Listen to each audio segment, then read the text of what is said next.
তাদের ওই সময়কার বিভৎস অবস্থান, বিভৎস ভূমিকা, তাদের যেহেতু এখনও জাতির সামনে আনা হয়, লজ্জা দেয়, তাই তারা অ্যালার্জি প্রদর্শন করেন। কিন্তু সাম্প্রতিক সময় এই অ্যালার্জির রিয়াকশন বোধ করি বেশ খানিকটা অ্যারোগেন্ট হয়ে উঠছে এই প্রতিক্রিয়া দেওয়ার ক্ষেত্রে।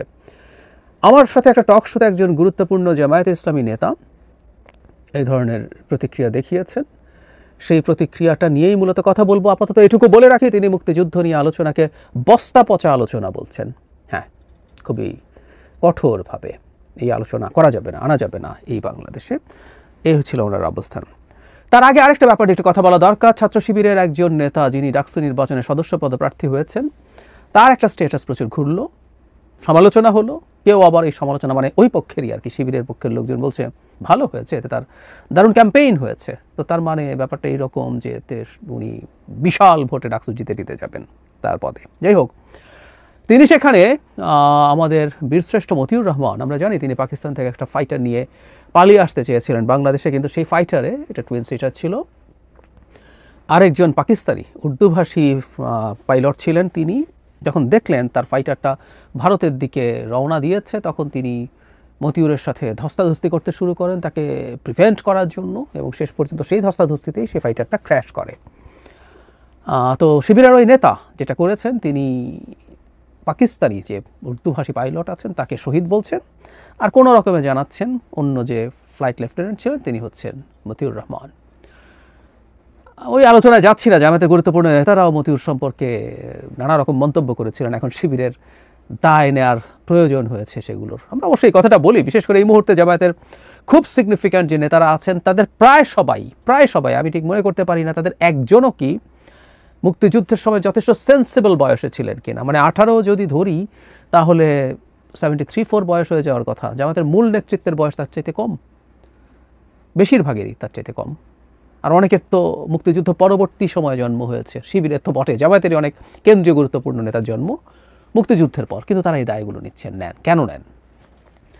তার চাইতেও ভয়ঙ্কর কথা, আমি যে টকশোটার কথা বলছিলাম, এই টকশোটা আমি আপনাদেরকে অনুরোধ করব দেখার জন্য। এই টকশোতে যখন জামায়াত প্রসঙ্গে কথা বলেন প্রথম আলোর জনাব সোহরাব হাসান, তার একটা পর্যায়ে ডক্টর রেজাউল করিমের সাথে আমি টকশো আরও করেছি। আমি ওনাকে মোটা দাগে টলারেন্ট মানুষই দেখেছি, ডিবেট করা যায়, আলোচনা করা যায়।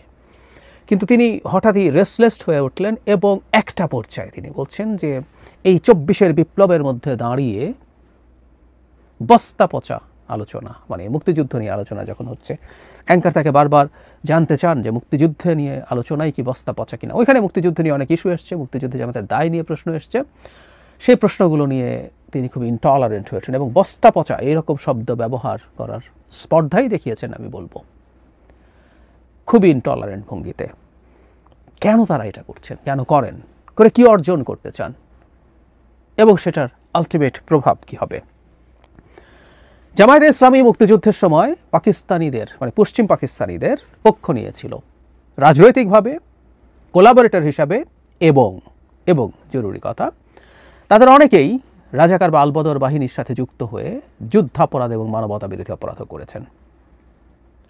এখন সমস্যা যেটা হয়েছে সেটা হলো তাদের অনেকের হয়তো গলাটা খানিকটা চড়ে উঠছে যে শেখ হাসিনা ট্রাইব্যুনালে, আইসিটিতে জামায়াত নেতাদের বিচার নিয়ে প্রশ্ন উঠেছে, এবং একজন কিছুদিন আগে আদালত থেকে ছাড়া পেয়েছেন, এটি আজহারুল ইসলাম, এবং সেটার ভিত্তিতে বলা হচ্ছে বাকিদের যাদের মৃত্যুদণ্ড হয়েছে প্রত্যেকেই নির্দোষ ছিলেন।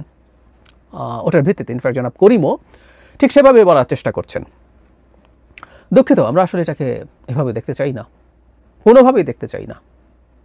এটা নিশ্চিত যে শেখ হাসিনার সময়ে আইসিটিতে বিচারিক প্রসিডিওর একেবারেই ঠিক ছিল না, এটা মানি আমরা। যাদের ফাঁসি হয়েছে, যেইভাবে ফাঁসি দেওয়া হয়েছে, যেভাবে তাদেরকে দায়ী করে শাস্তি দেওয়া হয়েছে, এগুলো কোনোটাই সহি ন্যায্য বিচারের মধ্যে ছিল না। একমত আমি, এটা নিয়ে আমি দ্বিমত করি না, এটা নিয়ে বিস্তারিত আলোচনা করবো না। আগেও কথা বলেছি, নানা রকম অনিয়ম এবং সমস্যা হয়েছে, কিন্তু এটা যে জায়গাটা জরুরি সেটা হচ্ছে এরকম কোনো কিছু হলে তাদের উপরে অন্যায়ভাবে বিচারের প্রসিডিওর যদি হয়ে থাকে, এর মানে কি এই যে তাদের কেউই কোনো অপরাধ করেননি? ধরলাম এখন আওয়ামী লীগের অনেকের বিরুদ্ধে হত্যা মামলা টামলা হচ্ছে, আসলে তাদের বিরুদ্ধে অন্য অভিযোগ আছে, হত্যা মামলা টিকলো না, শেষ পর্যন্ত প্রমাণ হয়ে গেল যে তাদের আর কোনো অপরাধ নেই। বা শেখ হাসিনার বিরুদ্ধে কাগজে কলমে বলছি মামলা প্রমাণ করা গেল না, ঠিকঠাক মতো তিনি মুক্তি পেয়ে গেলেন ঠিকঠাক মতো না হওয়ার কারণে আমরা বলে ফেলবো যে শেখ হাসিনার অপরাধ নেই। আমি প্রায় একটা কথা বলি যে এই যে বিচারগুলো হয়ে যাদের ইভেন মৃত্যুদণ্ড হয়ে গেছে এগুলোর মরণোত্তরও একটা বিচার হওয়ার অপশন থাকা দরকার। বাংলাদেশে এটা নেই, এটা চালু করে হওয়া দরকার, কারণ আমরা দেখতে চাই জেনুইন একটা তদন্ত এবং বিচারে এনাদের শাস্তি হয় কিনা, হলে কোন শাস্তি হয়, কতটুকু হয়। অনেকের হয়তো মৃত্যুদণ্ড হতো না, কিন্তু কোনো কোনো শাস্তি হওয়ার সম্ভাবনা নিশ্চয়ই আছে, এমনকি মৃত্যুদণ্ড হওয়ার মতো অপরাধ কারো কারো আছে বলে ডকুমেন্ট আমাদের এখানে আছে। যাই হোক, আমি সে আলোচনা করছি না। আমি প্রায় এই জন্য একটা কাজ করি, ফৌজদারি অপরাধ সরিয়ে রাখি। তারা তো পলিটিক্যালি পাকিস্তানিদের সাথে ছিলেন। পাকিস্তান যেভাবে মানবতা বিরোধী অপরাধ করে, যুদ্ধাপরাধ করে, ক্র্যাকডাউন চালিয়ে, ধ্বংস করে, রেপ করে, হত্যা করে পাকিস্তানকে একসাথে রাখতে চেয়েছিল, ভারত জুজুর ভয় দেখিয়ে সেই পাকিস্তানকে নৈতিকভাবে সমর্থন করাও কি সঠিক? এই প্রশ্ন প্রায়ই করেছি। এখনও তাদের মধ্যে দ্বিধাদ্বন্দ্ব। জামায়াতের আমিরকে যখন জিজ্ঞেস করা হয় তিনি বলেন 47 থেকে এখন পর্যন্ত যত অপরাধ হয়েছে, মানে ডাইলিউট করা 71কে। শুধু সেটা না, আমি প্রায় কোট করি, লন্ডনে গিয়ে এই গত নভেম্বরে তিনি বলছেন জামায়াত যদি স্বাধীনতার সময় কোনো অপরাধ করে থাকে এবং যদি ভুল করে থাকে, যদি সেটা সন্দেহাতীতভাবে প্রমাণিত হয়, তাহলে তারা মাফ চাইবেন। 73 বছর পর এখনও ভুল করেছেন কিনা তারা এটুকুও জানেন না, তারা জানেন না, এইভাবে করেন। যদিও ডক্টর রেজাউল করিম এভাবে বলেন যে তারা যুদ্ধে অংশগ্রহণ করতে পারেননি, সেটা নিয়ে তাদের কষ্ট আছে, মনোবেদনা আছে, কিন্তু তারা যে পাকিস্তানকে কোলাবোরেট করেছেন, সমর্থন করেছেন এখানে এইভাবে, এই বিভৎসতায়, আবারও বলছি অ্যাক্টিভলিও সাহায্য করেছেন, যেগুলো ফৌজদারি অপরাধ, সেটা নিয়ে তাদের কোনো রিপেন্টেন্স আসলে নেই। এখনও তারা ওই রাজনীতি করে যাচ্ছেন। অনেকে মনে করেন যে জামায়াতের আসলে এই জায়গা থেকে বেরিয়ে আসা উচিত, বেরিয়ে এসে তাদের রাজনীতিটা আরও ইজিয়ার হবে। কারণ এই যে বলছি যে এখন এই মুহূর্তে ওই সময় যারা অভিযুক্ত ছিলেন তারা, তাদের আবারও বলছি অন্যায়ভাবে ফাঁসি হয়েছে, কিন্তু অভিযুক্ত ছিলেন এবং ভ্যালিড গ্রাউন্ডে অভিযুক্ত ছিলেন, তারা কেউ এখন আর নেতৃত্বভাবে নেই। সুতরাং এই দায়, এই ব্যাগেজ কেন তারা টানছেন? আমার কাছে যেটা মনে হয়, আমার একটা ব্যাখ্যা আছে। ব্যাখ্যা হচ্ছে জামায়াত পলিটিক্যালিও যে সমর্থন করেছে এই জিনিসটাও খুবই ভয়ঙ্কর আসলে। যেমন ধরি আমরা শেখ হাসিনা যে অপরাধ করেছেন, শেখ হাসিনার অপরাধকে যারা সকল বুদ্ধিজীবী, সকল সাংবাদিক, এরকম নানানভাবে যারা সমর্থন করেছেন, তার পাশে থেকেছেন, এই মানুষগুলোকেও কিন্তু আমরা তার কোলাবোরেটর তীব্র ঘৃণা জানাই।